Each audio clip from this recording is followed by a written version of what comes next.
If you play Fortnite, or pretty much any other battle royale for that matter, then you obviously know that the main source of loot usually comes from a chest of some sort. Well, in Fortnite there have been lots and lots of different ways to obtain loot. So today we're going to look at every container in the history of Fortnite. Hopping straight into it, we're going to start off as simple as it gets, the chest. It's still the main and easiest source of getting loot in the game. Once you land, a chest is the first thing you want to find. They contain one weapon with ammo, anywhere from common to rare, some building material, a consumable or healing item, and nowadays gold bars as well. And it can't get any more simple than this. Next up, we have the rare chest. Introduced in Chapter 2 Season 1, it's pretty much the same thing, except with the rare chest, it drops either an epic or legendary weapon. The rare chest is blue, and instead of having its own spawn point, they actually just replace normal chests in some spots. And next we have bunker chests. While these do have a slightly different look than the previous two variants, they actually work pretty much the same as a rare chest. Introduced in Chapter 2 Season 6 and vaulted shortly after in Season 7, they only dropped epic or legendary variants. Moving along, now we're getting a bit different. Next up we have the combat caches.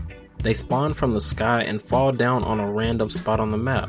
When they were first added in Chapter 4 Season 2, it would spawn and start off as a legendary variant, but the longer it was left unopened, the lower the rarity got. But as of now, it's only rare, and it drops at least 2 weapons, consumables, and some materials. Next up is a pretty cool one, and we have the Cosmic Chest. Introduced in Chapter 2 Season 7 and eventually vaulted in Chapter 3 Season 1, the Cosmic Chest wasn't opened normally by interacting with them. They would spawn at random intervals during a match at less than 200 meters from one of your squad members. The squad then has 4 minutes to open it before it disappears. To open it, the squad has to take turns pickaxing the chest until it finally opens. These chests only drop rare to legendary weapons, so no grays or greens. They would drop 2 to 3 weapons, and the rest of the items would act like a normal chest. Moving on, we have faction chests. They usually drop loot that's better than normal chests, and to get into some of them require a henchman disguise so that you can scan yourself to open them. Faction chests were introduced in Chapter 2 Season 2, and there were a few different types of them, each one found at its respective location.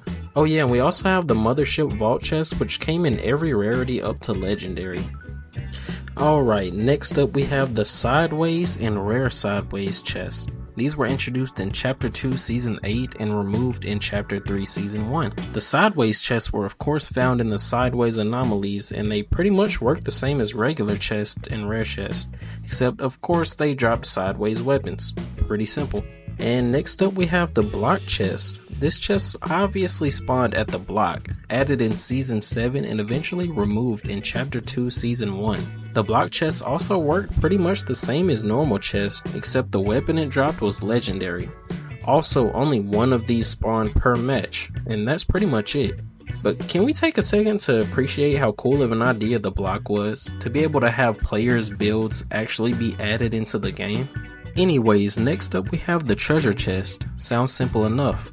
These were introduced in Season 8, and how they worked was you could find these items which were treasure maps, and once you held the map it would lead you to exactly where the chest was buried.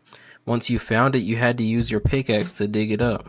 Now, the treasure chest had the same loot as normal chest, except it dropped 2 weapons that were usually higher tier, and they actually came back in Chapter 3 Season 1 whenever Drake's map was added to the game. Moving on, we have a very simple but cool one, and that's the Borderlands chest. And it's exactly what it sounds like. It's a chest from Borderlands. They were introduced in Season X and of course were found in the Pandora location during the Fortnite and Borderlands collab. And instead of just having normal chests in this location, they actually made the chests to look just like the ones from Borderlands.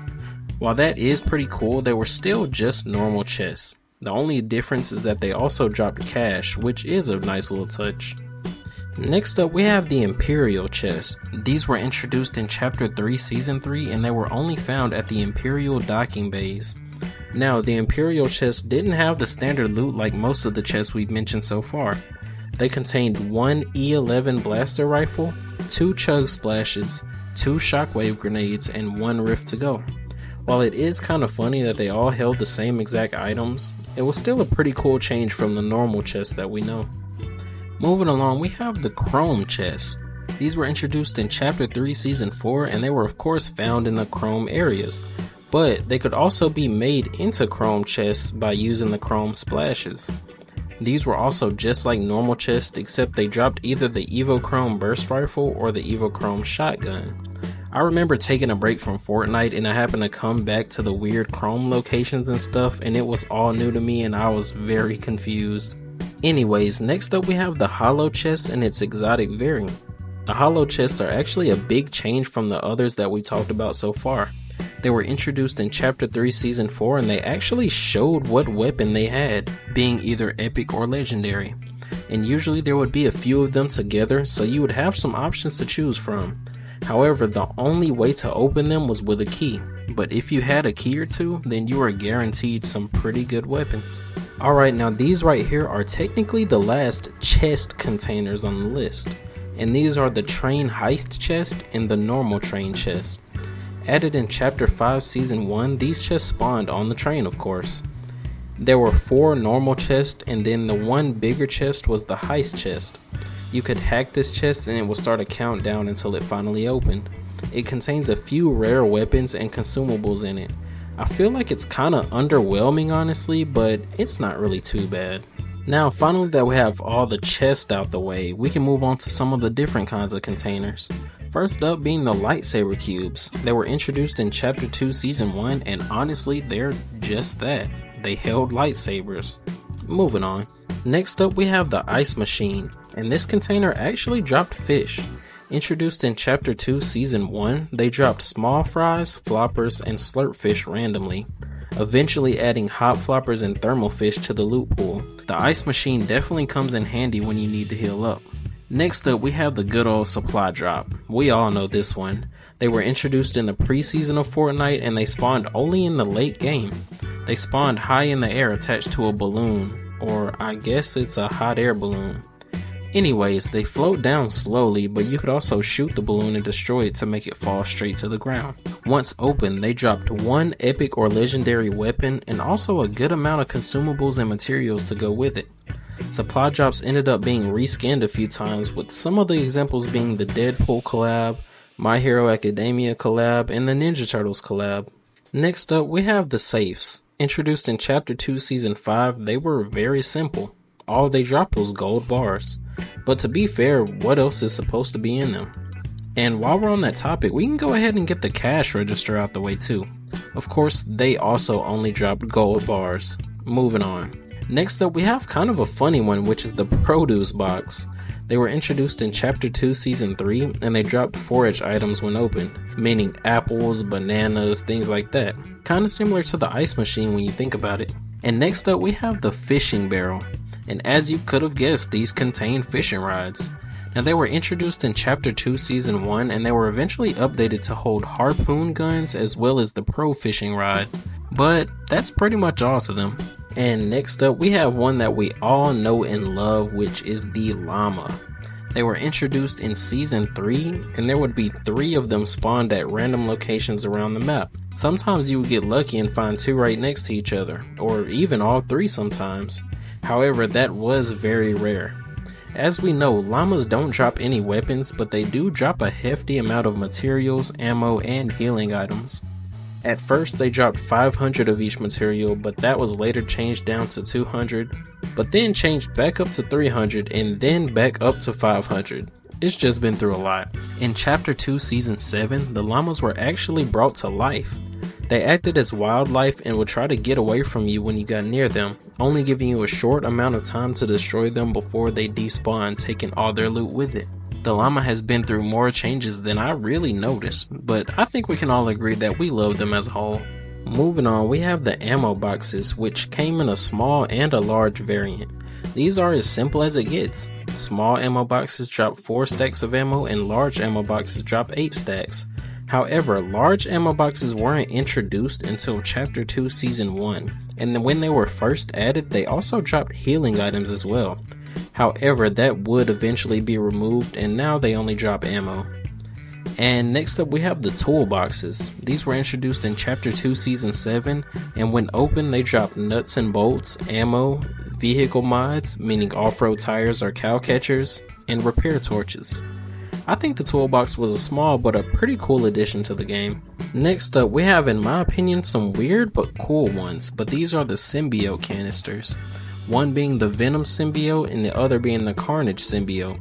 These were introduced in Chapter 2 Season 8, and they would spawn at the center of the map, and when opened they would drop their respective symbiote, with the Venom one giving you the ability to grab players through structures and giving you a boost to your speed and jump, also enabling glider redeploy.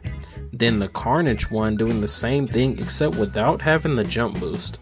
Next up we have one that I know a lot of people miss, and that's Spider-Man's backpack. These backpacks were introduced in Chapter 3 Season 1, and they of course dropped Spider-Man's web shooters. They were found near the spider webs, and once you got the web shooters you were pretty much able to just swing across the entire map. I personally missed these a lot. Next up we have a really simple one in the broom barrel. These were introduced in Chapter 2 Season 4, and they pretty much just carry the witch broom. That was it. But moving along, we have a funny one, which is the candy bucket. They were also introduced in Chapter 2 Season 4, and they could carry 6 different types of candy, which all corresponded to other consumables in the game. The candy corn acts like corn, the jelly bean acts like a slurp mushroom, the peppermint acts like the pepper, the thermal taffy acts like the thermal fish, the hop drop acts like the hop flopper, and the 0 point pretzel of course acts like the 0 point crystals. Next up we have the coolers. Originally they dropped guzzle juice or chug splashes, but were updated to also drop clonberries and floppers. And even in Chapter 4 Season OG, they dropped forage items like apples and coconuts. But the next one is a very simple one, and we have the Grapple Glove Toolbox. Introduced in Chapter 3 Season 3, as you could guess, these held the grapple gloves. But they also dropped some ammo as well, but that's pretty much it. And moving on, we have a very cool one with the Capsule Corp drops. Now these were introduced in Chapter 3 Season 3 alongside the Dragon Ball Z collab, and they also contain the Kamehameha Wave and the Nimbus Cloud. These were both loved and hated by many, but they were extremely popular during their short time and made a big impact on the game. The next two are also pretty simple. First we have the Kinetic Blade Stand, which obviously holds the Kinetic Blade, introduced in Chapter 4 Season 2. And next we have the Golden Egg, which was introduced in Chapter 4 Season 2 as well. And it sounds like something cool, but all it does is just give you gold bars. But to be honest, you have to get a chicken to lay the egg though, but that's pretty much it. Also, we have the Kinetic Boomerang Pedestal, which obviously held the Kinetic Boomerang, added in Chapter 4 Season 3. Next up though, we have the Scout Regiment Footlockers. They were introduced in Chapter 4 Season 2, and they dropped 3 small shield potions and either ODM gear or Thunder Spears. However, it did have a chance at dropping both. And next up we have the Heist Bag. Introduced in Chapter 4 Season 4, they could drop Crash Pad Juniors, remote explosives, rocket rams, ammo, healing items, or other consumables. Moving along, we have the Weapon Case, which was added very recently in Chapter 5 Season 1. They're usually found in different underground bunkers or just more discreet locations. They displayed the weapon, and it will either be rare, epic, or legendary, and you could just grab it straight from the case. And last but not least, we have the Presents. These were introduced in Season 8 of Fortnite, and you could throw them down to create a huge gift box, which contained an epic or legendary weapon and some healing and consumable items to go with it. These were vaulted and unvaulted many times, and were most recently present during the Winterfest in Chapter 5 Season 1. And that'll do it. We just went over every single container item in the history of Fortnite. If you stay to the end of the video, I want to tell you I really appreciate that, and it does mean a lot to me. Let me know in the comments if I missed any items, and also comment what type of video you want to see next. As always, hit that like button and possibly even subscribe if you want to see more content like this.